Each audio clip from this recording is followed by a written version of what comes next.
प्रयागराज के लिए पैरवी करने के लिए आ रहा था, तो सियासू स्टेशन पर जैसे ही ट्रेन रुकने वाली थी, तो वहाँ पर मेरे ऊपर नाक काटने का मेरा हमला, जानलेवा हमला किया गया है। ऐसे ही अभी मुक्तेश्वरानंद तो उनके सभी सहयोगों ने जो 21 लाख के लिए घोषणा कर रखी है नाक काटने की, उसके तहत ये हमला किया गया है। मुझ पर हमला हुआ है। हमला मेरी जान पर हुआ है। मेरी नाक काट दी गई है। 21 लाख के इनाम के लिए ये सब किया जा रहा है, क्योंकि मैं शंकराचार्य के खिलाफ पॉस्को एक्ट में मुख्य अपील करता हूं।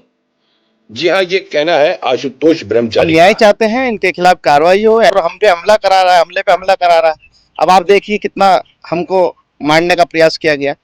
हाँ, ट्रेन के अंदर जैसे ही हम शौचालय करने के लिए गए, तो ट्रेन वहां रुकने वाली थी, उसी जगह हमला हुआ। आशुतोष ब्रह्मचारी ने आज खुद पर हुए हमले की बात कर सनसनी फैला दी। आनंद फानन में रेलवे पुलिस ने तुरंत जाकर आशुतोष का हाल जाना, और जैसा आप विजुअल में देख सकते हैं, पुलिस अपनी गाड़ी से आशुतोष ब्रह्मचारी को मेडिकल के लिए साथ साथ ले गई।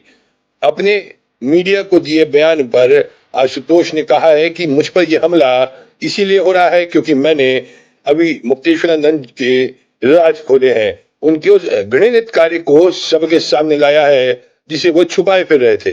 लेकिन दूसरी तरफ जो आशुतोष ब्रह्मचारी का इतिहास अब पब्लिक डोमेन में तैर रहा है, वो साफ बताता है कि यह एक षड्यंत्रकारी किस्म का आपराधिक प्रवृत्ति का व्यक्ति है।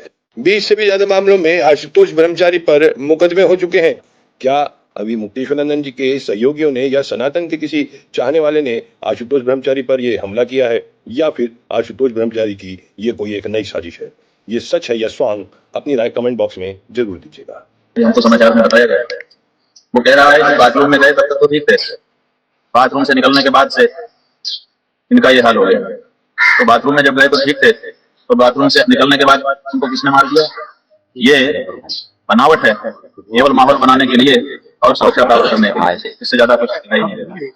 और दूसरी बात है कि अगर भारत सरकार की रेल सुरक्षित नहीं रह गई, कोई यात्री किराया देकर के, चाहे वो आशुतोष क्यों ना हो, अगर वो यात्रा कर रहे हैं, ट्रेन में कर रहे हैं, तो कहाँ है जीआरपी, कहाँ है रेलवे का प्रशासन?